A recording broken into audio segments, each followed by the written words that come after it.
All right, I want to say shalom. First and foremost, I'm going to give all praises unto Yahweh, Ba'ashem, Yahweh Shai, Ba'ashem, Rakakadash. Double honors to the elders and apostles of Great Millstone, who teaches his truth and do rule well. Salutations to Yakim, pushing his word with truth and sincerity on the four corners of the earth. Shalom, all right? And I'm going to another lesson, all right? And this is just more proof, all right, that the so-called Indians, Taino Indians, are actually the children of Israel, man. All right, as you see, I stumbled across this video. It's called Indian Slavery and Unspoken History. All right, and it's a pretty lengthy video. It's probably about 2 hours. Video is 2 hours and 14 minutes, but I'm 15 minutes and 20 seconds in. Just hearing different people give their different testimony and different sources explaining the nature of the Indians before they was actually put into slavery and after they was put into slavery. Which basically, as you watch this video, I'm gonna let it play, and I'm gonna go into some few precepts. But what you gonna notice is, man, some of the curses, that fell upon the Northern Kingdom, man. All right, and some of the things that we believe to be true, I'm gonna bring out the scriptures and back it up with a historical account. All right, so I'm gonna just let this video play.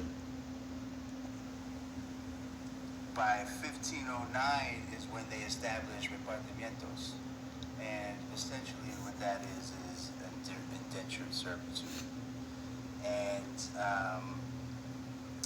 it consisted of distributing among officials and colonists fixed numbers of Indians for wage-free and forced labor.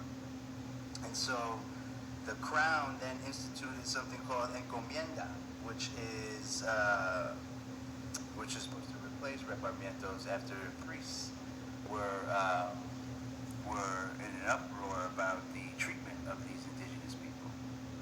So Spain, being the colonizer, just rebranded slavery. And then by as the Taínos saw Spaniards coming with their ships and weapons and things that they had never seen before, they thought they were immortals. And so Cacique Yuaran and his warriors, as the story goes, drowned San Diego, which was a conquistador who was notorious for beating, killing, and raping Taínos. They drowned San Diego, and right, like he just said, the Spaniards actually came over here and they conquered the Gadites, man. Because Columbus made a voyage over here, then he returned back to Spain, I believe. Then he came back with more troops, and they prepared to conquer this whole northern part of the hemisphere, part of the world.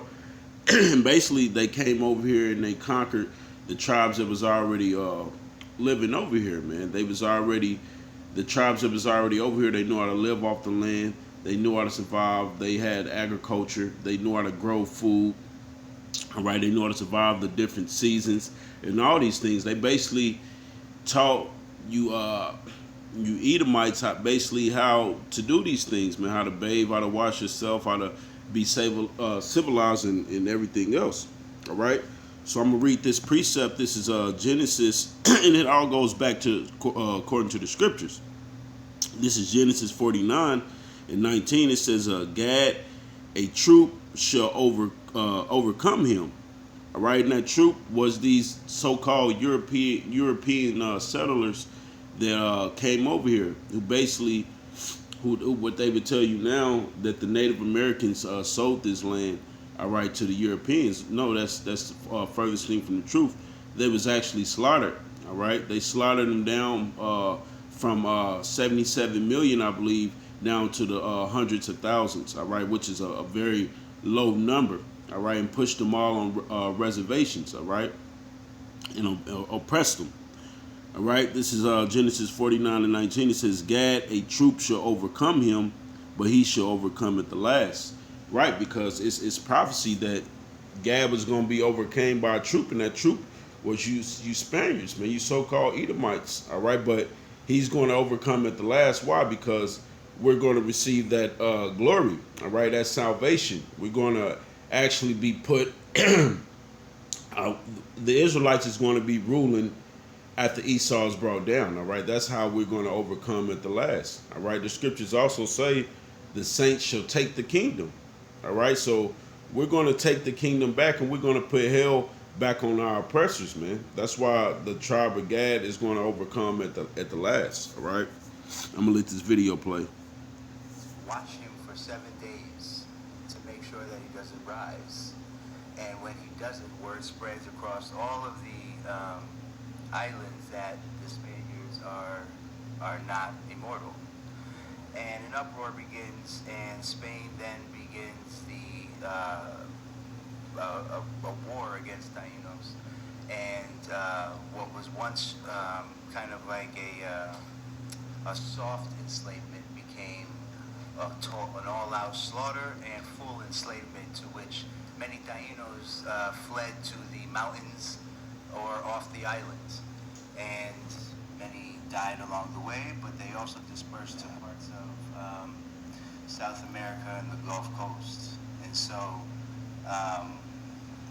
by 1513, African slaves are introduced into the island.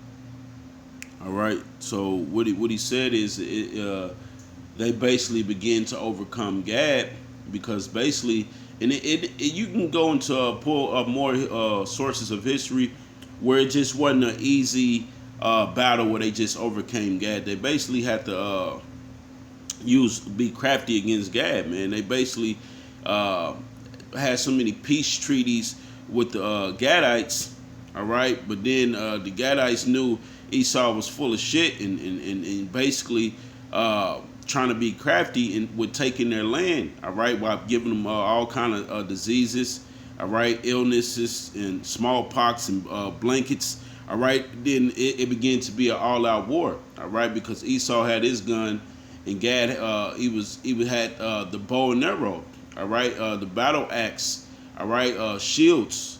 They knew they were men of war, all right. And this is 1 Corinthians 5:18. It says, the sons of Reuben and the Gadites in half the tribe of Manasseh of valiant men, men able to bear buckler and sword, and to shoot with bow, and skillful in war, and were 440,703 scores that went out to war. All right, so they was men in war, man. They knew how to, make bows, handle the buckler and shields, man. Where you think Esau gets all his tactics from when how to go to war? He gets it from Jake. You know how they have the SEAL team, all right, 6 or whatever it is. I believe the same training that they give to them. Where you think it all originated from, man? Originated from the Gadites, man. All right, well, how to being elusive in the fields, man. Some of the things that they did, the war tactics. All right, they was basically kicking Esau ass with the bow and arrow, and Esau had his gun. That's when he had to come with that Gatling gun to basically to overcome them, because they knew the land, they knew the mountains and all that. So Esau, it was nothing that he could actually do. All right, but that's the part of history that they try to leave out, because it might empower our people to know that we're warriors. All right, to give us that warrior state of mind, and they trying to keep Jake docile. All right. And by 1517, King Carlos V authorized the importation of 4,000 slaves to the Caribbean.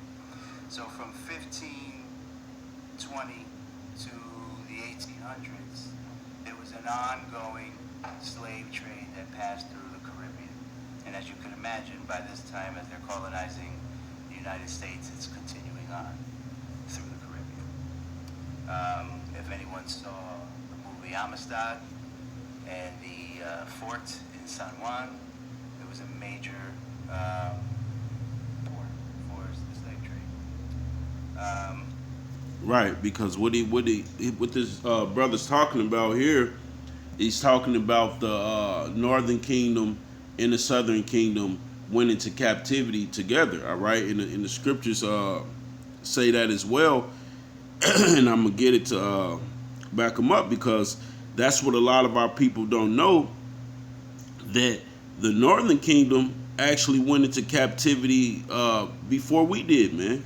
You know, some of the same curses that fell upon us fell fell upon them as well, man. You know, some of the same curses that we went through.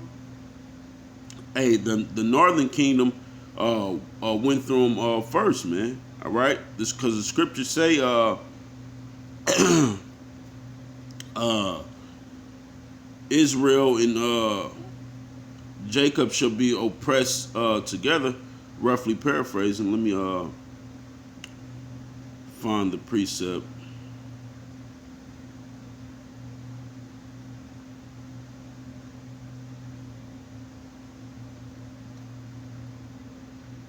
Israel and Judah.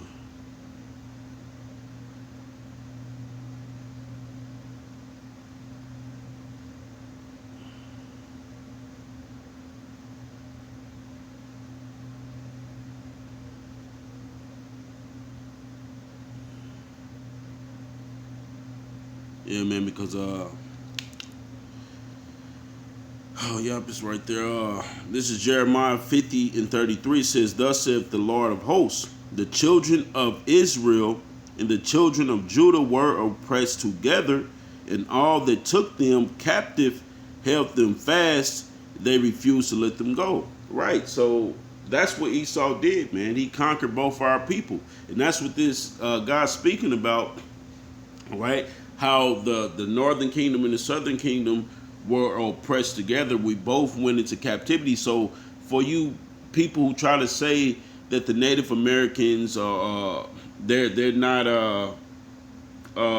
Israelites, explain this, man. They suffer from the curses too, you know, because all of us we're under the curses. Now, one part of the curses may be on a particular group of people more than another group of people, but we all suffer from it.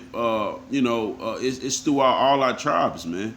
You know, more part of the curses may be on Judah. All right, a certain part of the curses may be on Gad. All right, another part of the curses may be on Manasseh. All right, Reuben. So a lot of these things is just really made for petty argument when you have people like Fopi, all right, and his reprobate little crew who's basically saying all the 12 tribes are black are black tribes, man, are all black is really going off, man, because he can't explain these prophecies that happened to the Gadites. They went into captivity. They went into slavery as well. All right, and I'm grab another precept. Matter of fact, let's just go to the curses, man, because basically it explains it all. You know, some of these same curses that happened to the Gadites, they happened to Jake as well. All right, and let's just start it.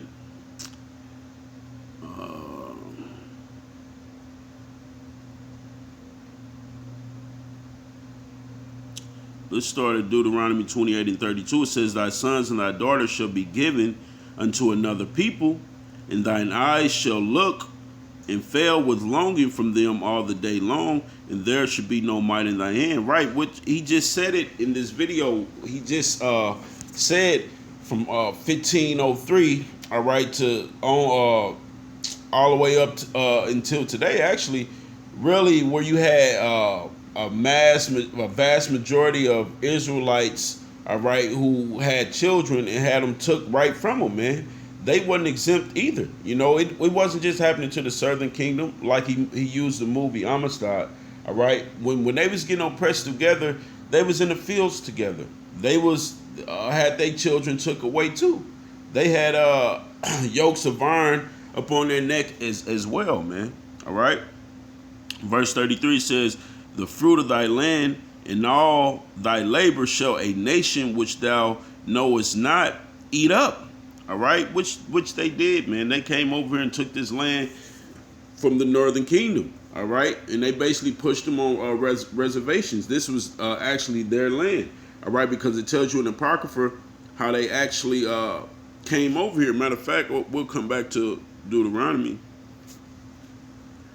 and we'll go to the Apocrypha to get the account, on how they actually got over here. And you have different movies. Forgot what the movie was called, where basically Christopher Columbus stated that he knew it was lost tribes over here because the scriptures, man. All right, that's why he came over, had Hebrew interpreters on a ship with him, on the boat with him when they actually sailed over here, man. All right, that's why he had Hebrew interpreters. Let's this is Second Esdras 13:40. It says, "Those are the 10 tribes which were carried away prisoner out of their own land in the time of Hosea the king, whom Salmanassar the king of Assyria led away captive, and he carried them over the waters, and so came they into another land." All right, and that other land came over here to North America. All right, because prior to that, you had King David. All right, who sent men over here to get precious ointments and all these things. You had like peacocks, all right, different wood, all right, things like that they came over here to the Americas to get, man, different animals. All right, King David, they knew that it was a land over here where people didn't dwell. All right, and it says, "But they took the counsel among themselves that they would leave the multitude of the heathen and go forth into a further country where never mankind dwelt." All right, so that's when the Gadites came over. That's how they came over here. All right, that's how Columbus knew they was over here, because they had the scriptures and they knew these things to be true. All right, that's why Esau's so crafty, man, because he actually knows the scriptures as well. He just won't keep none of the laws, statutes, and the commandments that's actually wrote in the scriptures. All right. So let's let the video play just a little bit more. And so by 1803, all the major global powers were starting to abolish slavery among their colonies. The British, the Dutch, the French, Spain, on paper, abolishes slavery in Puerto Rico in 1873. However, I have an image.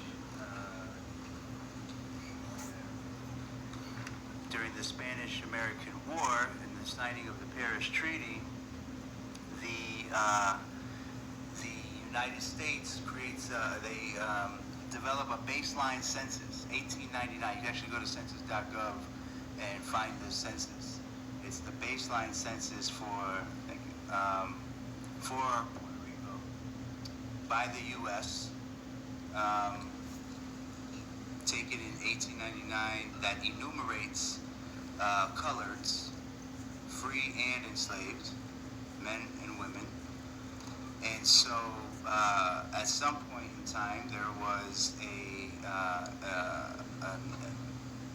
an agreement to adhere to the abolishment of slavery, but obviously there wasn't at the U.S. as they start enumerating individuals in Puerto Rico are now Right, because Gad, well, Esau, he made so many treaties with the Gadites, man, and he broke every one of those treaties that he actually made with the Gadites, man. All right, so you got to understand that was Esau. Salakia. That was Esau just being crafty, man. All right, and being crafty in everything that he does, man. All right, that's having that goddamn smooth speech, all right, them smooth words and them peace treaties that he had with the Gadites, man, and he broke every last one of them. That's why the scriptures tell you, trust not thy enemy, man. All right, though he humbled himself and come crouching down, beware of him, man. All right, roughly paraphrasing. You never trust your enemy because Esau's the damn devil. He did this is what he does, man. All right, he come crouching down, humble, and he's basically looking to strike on you, man. All right, this is Psalms 55 and 21. It says, the words of his mouth were smoother than butter. All right, yeah, he'll come and, he'll try to come in peace, shaking your hand, seeming to be harmless, but really he's a damn devil. All right, it says, let's read this again. Psalms 55 and 21, it says, the words of his mouth were smoother than butter, but war was in his heart.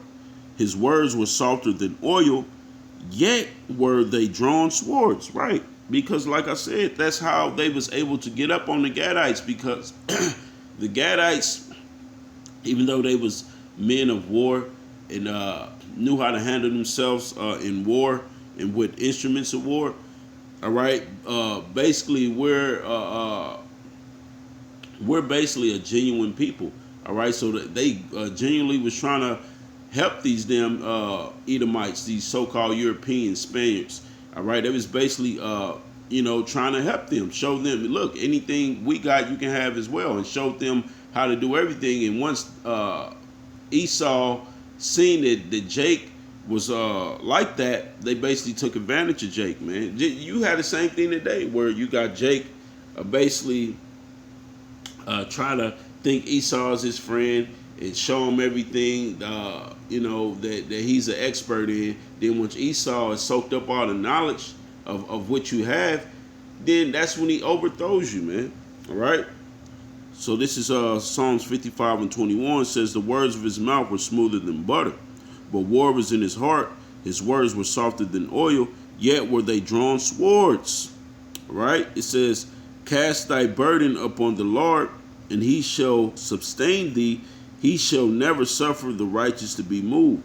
All right, so look, man, even though he overcame the Gadites, man, look, we're still, Esau, he failed because, like, at the end of the day, because the Most High was going to allow us to rise back up, in the latter days. All right, so everything Esau did will be repaid back unto him. All right, and that's really enough for this video, because it's really that just backs up the scriptures. That's why history and the scriptures go right hand in hand, because it just backs the scriptures up. And going back to Deuteronomy, all right, we're going to read a few of these curses, and we're going to see if the Gadites actually suffered these same things, all right?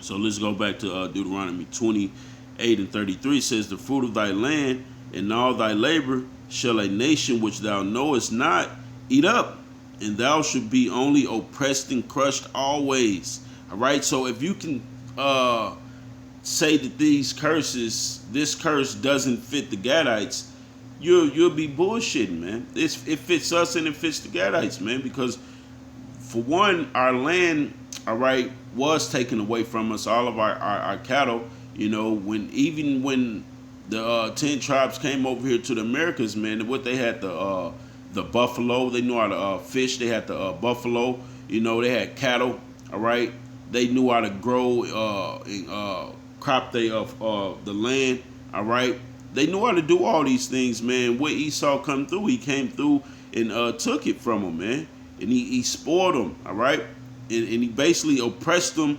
If you slaughter a nation from 77 million down to hundreds of thousands, that's a lot of killing, man. All right, that is a lot of destroying of a nation. All right, and that happened to the Northern Kingdom, and it happened to the Southern Kingdom. All right, but the Northern Kingdom experienced some of these curses before the Southern Kingdom, so you can't say that the Southern Kingdom, we were in the ghettos, all right, we went into captivity on ships and all these things, but it happened to the Northern Kingdom first, man. All right, so if for you to say all tribes are black, it just that's just not that's the furthest thing from the truth, man. You know, this really shows ignorance in somebody to make a statement like that. All right, because Most High said his heritage is as a speckled bird. All right, let's read some more of these curses. Let's go to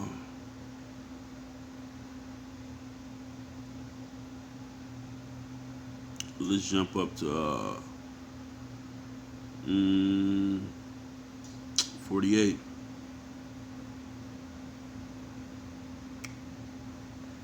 Yep, we jump to 48. Well, let's jump to 45. It says, moreover, all these curses shall come upon thee, and shall pursue thee, and overtake thee, till thou be destroyed. All right? And the northern kingdom were destroyed because they came over here first initially to basically keep the law, statutes, and the commandments of the Most High. That's why they had fringes and borders of blue on their garments. All right, that's why they sung "Yo Hey Wah, Yo Hey Wah," because they was trying to give honor and praise to the Most High. All right, they went off on like a lot of them, did blood sacrifices and sacrificed their children in certain cases because they was drinking blood. All right, they was going off a little bit, but when you so far, that was part of the curses that matter of fact, I'll come back to this in Deuteronomy. This is Jeremiah 17:4 says, and thou even thyself shall discontinue from thy heritage that I gave thee, and I will cause thee to serve thy enemies in the land which thou knowest not, for ye have kindled a fire in my anger which shall burn forever. All right, so the northern kingdom, it was part of the curses that we will fall and discontinue from our heritage, man. Because when you got to believe the northern kingdom came out of captivity under the what was it, the Assyrians. All right, so they basically came out of Assyrians, where they basically came out of captivity from under them, and they was in captivity and so far removed from their heritage. All right, that it wasn't allowed for us to keep our law, statutes, and the commandments in our culture. All right, so we have to take on the ways of the heathen. So they broke off from that and came over here to try to to serve Yahweh Shem Yahweh Shah. All right, but they knew how to do it to a certain extent, but they went off because they didn't at that time we was in that deep sleep. All right, we was in a congregation of the dead because we didn't have the scriptures at that time. All right, well, we didn't know who we were at that time, and we kind of lost our heritage at that time, and we was trying to come back to it. All right, so let's go back to Deuteronomy 28th chapter. Yeah, because they'll try to tell you all kind of things, man. You'll hear people say all kind of things, man. The curses don't fit. All right, so-called Native Americans and Latino tribes, man. They try to say the curses don't fit. Their skin's not dark enough. All right, the scriptures tell you that Ephraim was a cake unturned, man. Meaning it from light to if you have a cake that's unturned, all right, it means there'd be various different shades of brown. All right, stemming from light to dark color, man. All right. This is Hosea 7:8. It says, Ephraim, he had mixed himself among the people. Ephraim is a cake not turned. Right. So that's self-explanatory, man. You know, a lot of our people got mixed amongst the people because the Spaniards did a lot of they raped a lot of our women. All right. Man, they raped a lot of our women, all right, and through that process, you have the different mixture of like different complexions of skin. You have like this brother right here, he's brown, but he's more like a fair skin, all right, and you have some Latino tribes is just as dark as me. All right, just as dark as Sidney Portier. All right, or Wesley Snipes. All right, you got all the way. That's what the scriptures mean by Ephraim is a cake not turned. All right, let's go back to Deuteronomy, because you got to kind of break these strongholds, because man, Jacob be out here, man, and they'll be teaching all kind of stuff, man. So we gotta constantly defend the gospel and our brothers, all right, and wake them up, all right. This is Deuteronomy 28 and 45. It says, "Moreover, all these curses shall be upon thee, and shall pursue thee, and overtake thee till thou be destroyed, because thou hearkenest not unto the voice of the Lord thy power, to keep his commandments and his statutes which he commanded thee." All right.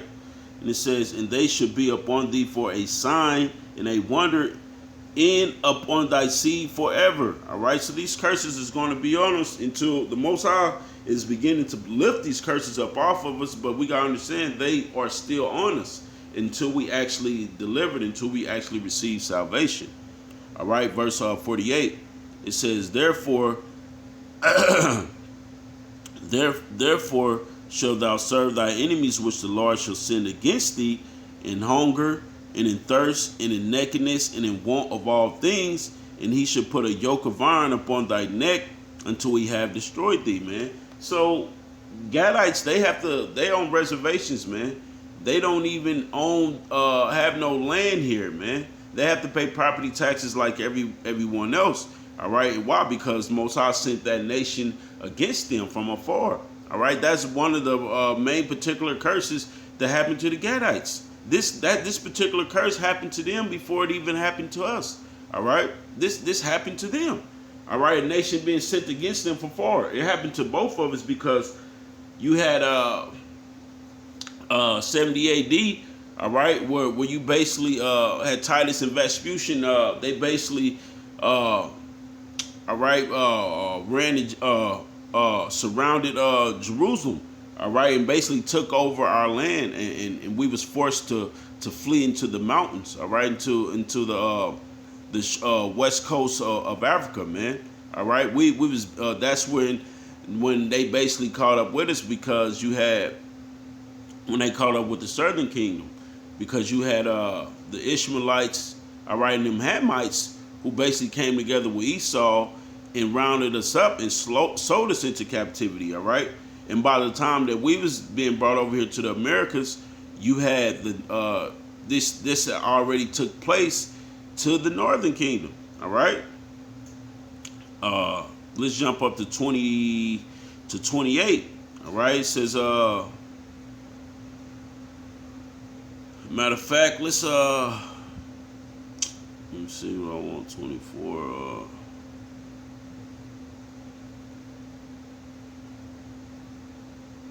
Looking for where it says thy life shall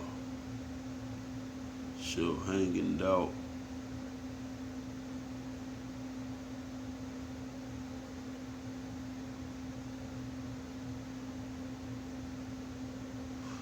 All right, this is let's just read from 24. This just says, this is Deuteronomy 28 and 24. It says, "In the land, Salaki, and the Lord Yahweh shall scatter thee among all people." All right, which they were scattered to. They was shipped just as well as the so-called Africans. All right, they were shipped as well too. All right, it says, "Scatter thee among all people from one end of the earth even unto the other, and thou shalt serve other gods, which neither thou nor thy fathers have known, even wood and stone," going into Islam and Christianity. And it says, "And among these nations thou shalt find no ease, neither shall thy sole of thy foot have rest, but the Lord Yahweh shall give thee there a trembling heart, and failing of eyes, and sorrow of mind." All right. So that's what we all have, man. That's why you see the Gadites all on reservations, all right, drinking themselves to death, all right, because they so oppressed. How our people, and just the same thing Jake do on the corners here in the ghettos, man. They sit in front of the liquor store, ask for change until they got $1, and they get them some cheap liquor, All right, and they sit there and drink their sorrows away. All right, this is a curse that fits our the southern kingdom and the northern kingdom. All right, and it says verse 66, it says, and thy life shall hang in doubt before thee, and thou shalt fear day and night, and shall have none assurance of thy life. All right, and that definitely happens to the southern kingdom. All right, where they basically getting gunned down in the streets. All right, that's one of the part of the curses that actually hangs more on the southern kingdom. All right, because we're the head tribe. All right, so a lot of our people, the scriptures say, man, Judah is a lion's whelp, who shall rouse him up. So you gotta understand, the Most High is trying to rouse Judah up as well. That's part of the curses. So we're going to get afflicted a little bit more. All right. And it says, verse 67, it says, in the morning thou shalt say, would Yahweh it were even, and at even thou shalt say, would Yahweh it were morning, for the fear of thine heart wherewith thou shalt fear, and for the sight of thy eyes which thou shalt see. All right, because our people, once they basically slaughtered the northern kingdom down, how they did, it was a wow, man. They was almost amazed, man, with sorrow, because to see they people, get slaughtered down from millions all the way down to hundreds of thousands, man. They killed cattle, buffalo, all right, scalped Indians, man. All right, all these things that they did, man, it was just basically a fucked up thing in your sight. All right, verse 68, it says, and the Lord Yahweh shall bring thee into Egypt again with ships. And we know Egypt, we went into Egypt one time according to the scriptures. So this Egypt is talking about bondage. All right, because Egypt actually means bondage. It says, I shall bring you into Egypt into bondage with ships. All right, by the way whereof I spake unto thee, thou shalt see it no more again, and there ye shall be sold unto your enemies for bondmen and bondwomen, and no man shall buy you. All right, and that happened to our people, man. All right, they were sold into captivity first. All right, they was sold and shipped unto the four corners of the earth, as well as right along with the so-called Negro. All right, so this is just more proof that the Latino tribes are part of the Salaki, are part of the 12 tribes of Israel. They're part of the 10 tribes that came over to the Americas, man, Ashereth. All right, so this is just more proof on that. Lord will, it was edifying. All right, until again, and to the next time, shalom. All right.